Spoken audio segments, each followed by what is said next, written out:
Bueno, vamos a empezar a trabajar con vectores, así que vamos a abrir este archivo. Y nos dice, dados los vectores A y B, acá los podemos ver, calcular primero la suma entre A y B. Lo primero que tenemos que hacer es definir estos vectores, para que luego cuando vayamos trabajando con los mismos, cuando los volvamos a utilizar, para que no tengamos que andar volviendo a cargar los valores de los coeficientes, sino que simplemente escribiendo A y escribiendo B, SageMath ya sepa que nos estamos refiriendo a estos vectores específicamente. Para eso, escribimos A igual, y tenemos que usar el comando vector. Entre paréntesis y entre corchetes, vamos a ir indicando los valores de los coeficientes. Primero tenemos 2, coma, ¿sí? Los vamos separando con una coma, menos 3 y menos 1. Para el vector B hacemos lo mismo. Los coeficientes son 1, 4 y menos 2.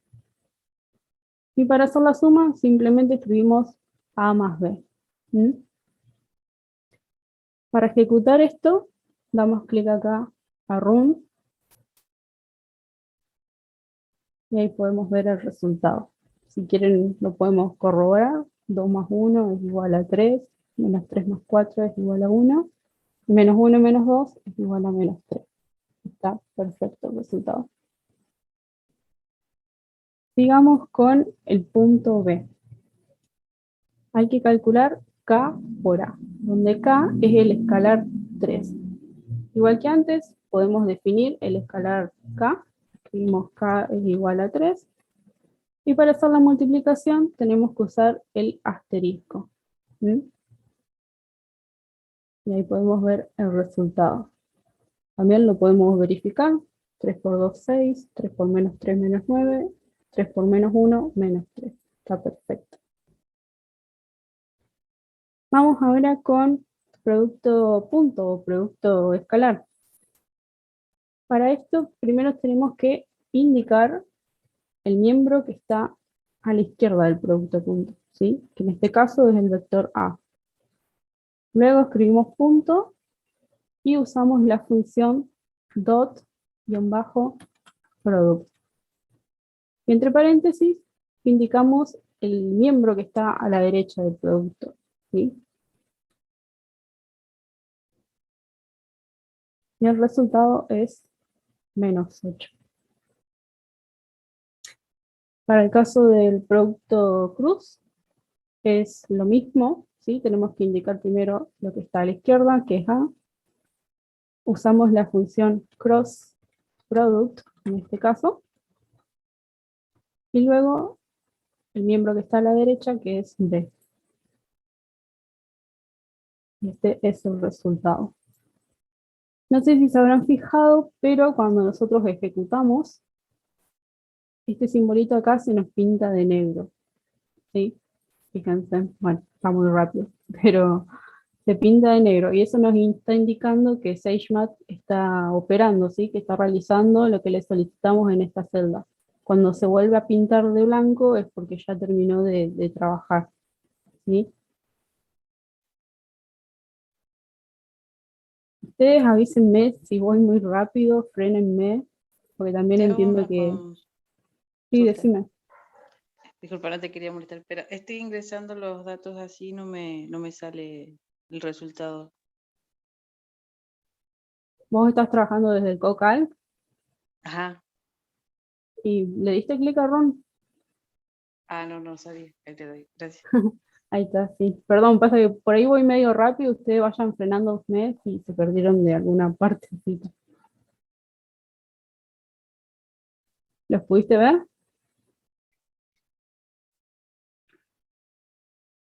Puede ser que tengas que validar el kernel o algo así, porque a mí me pasaba, ahora me anda, pero no me andaba por eso capaz. Puede ser, capaz que tengan que esperar un poco. Sí, yo lo estoy usando con la aplicación de escritorio, así que. Pero probé a hacerlo Probarle. con el Cocalc y no tuve problemas.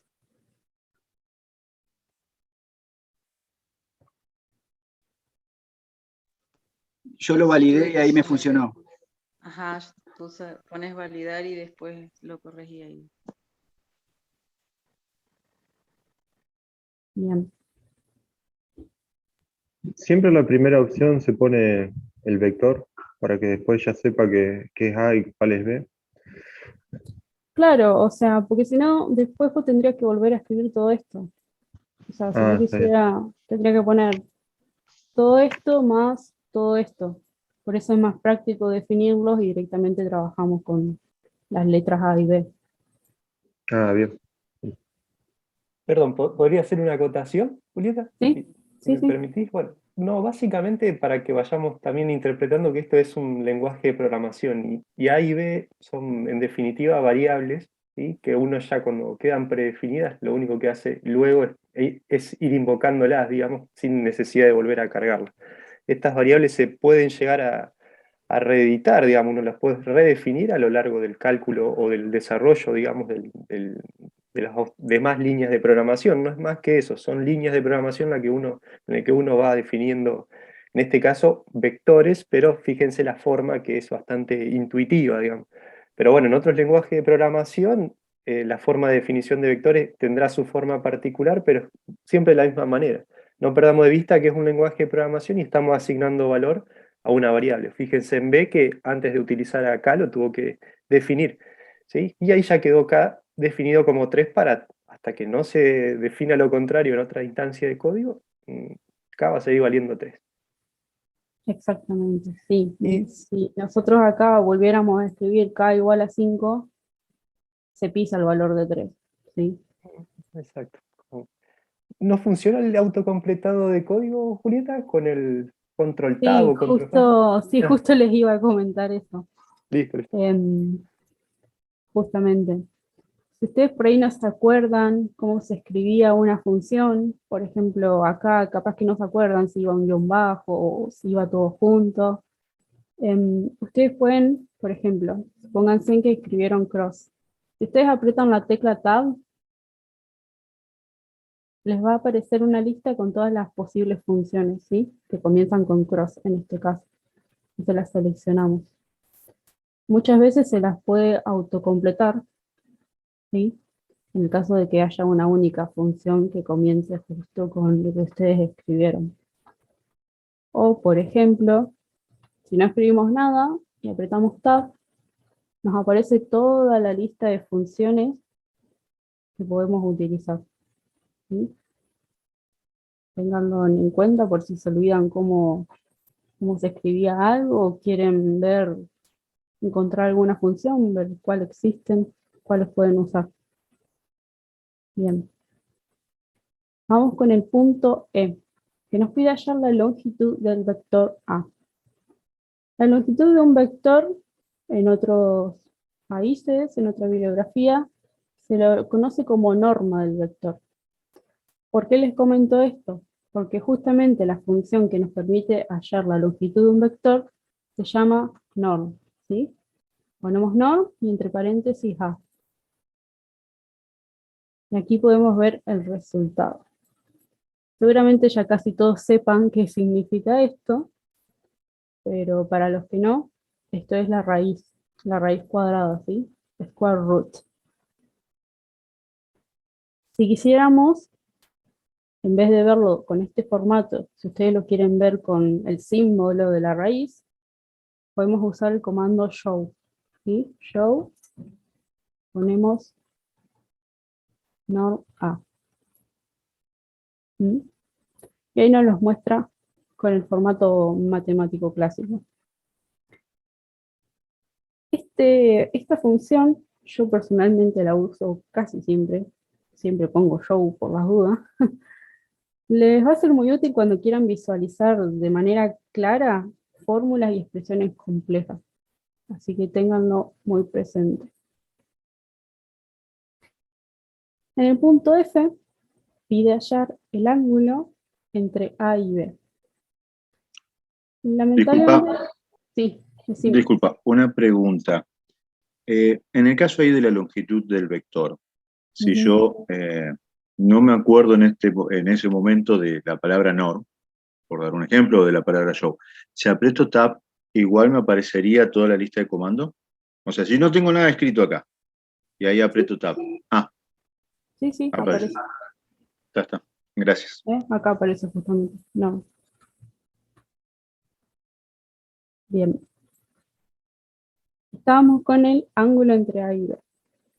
Les decía que no existe una función específica, como estas que veníamos viendo, como por ejemplo norm. No existe una función específica para hallar el ángulo entre dos vectores.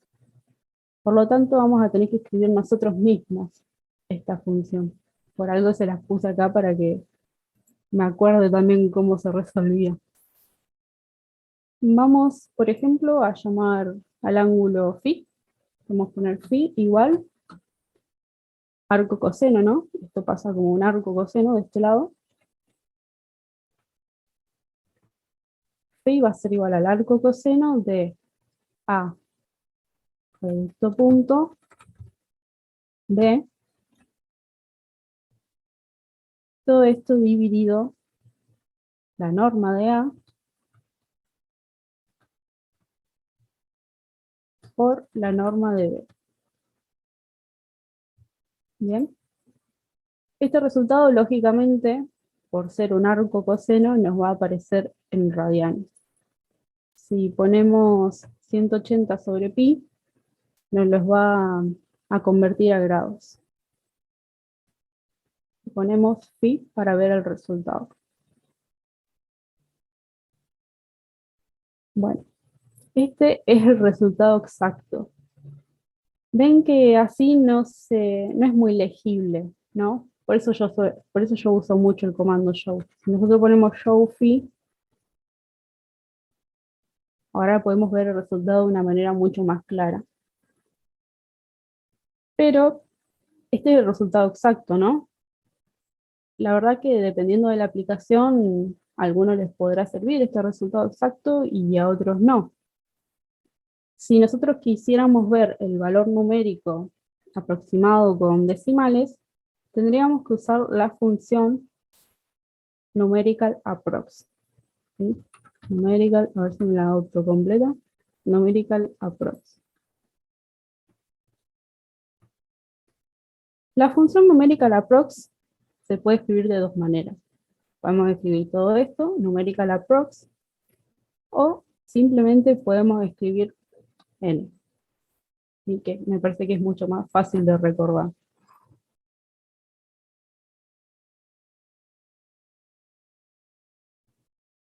Y ahí nos entregó el valor con decimales. ¿Sí? También podemos truncar este número. Por ejemplo, lo podríamos truncar con 5 cifras significativas. Para esto tenemos que añadir el comando digits. ¿Sí? Digit igual, indicamos la cantidad de cifras significativas que queremos ver. Por ejemplo, 5. ¿Ven? Ahí nos truncó el valor. Con el comando show, además de mostrar valores o expresiones matemáticas, como veníamos haciendo, también podemos agregar texto en esta misma línea. Si nosotros ponemos una coma acá, podríamos agregar, se me ocurre, ¿no? La unidad de grados. Podríamos agregarle acá la unidad de grados. Los textos los indicamos entre comillas, ¿sí? Pueden usar la comilla simple o la doble comilla, eso es indistinto. ¿Sí? Entonces, por ejemplo, agregamos grados. Y ven ahí nos entregó el resultado. Se los comento nada más por si después en algunas otras aplicaciones quieren agregar texto, acá podrían poner, por ejemplo, el ángulo entre A y B, y les muestra todo el resultado. Bueno. Y por último, calculemos la proyección de B sobre A. Tampoco existe una función específica para encontrar esto. Así que vamos a escribirlo a pato. Tenemos que la proyección de B sobre A, perdón, es B, producto punto, A, por el vector A, y todo esto dividido por la norma de A al cuadrado. ¿Sí? Y este es el resultado. Bien. Terminamos con la parte de vectores. No sé si alguno se quedó en algún punto o tiene alguna duda, algo que quieren que les repita. Sí, mira, repetir no, una consulta. Escribiste justamente el producto punto en 2 o 3 oportunidades, ¿no? Sí. Al principio cuando lo mostrabas y después cuando lo fuiste ocupando, ¿no es cierto? Para Ujú. operaciones más complejas. ¿No es posible definir una variable que contenga el resultado del producto punto y me ahorro escribir repetidas oportunidades lo mismo? ¿Se entiende la pregunta? Al principio Sí, definiste A y sí, B. sí, sí. Sí, Y lo otra podés hacer. variable que se...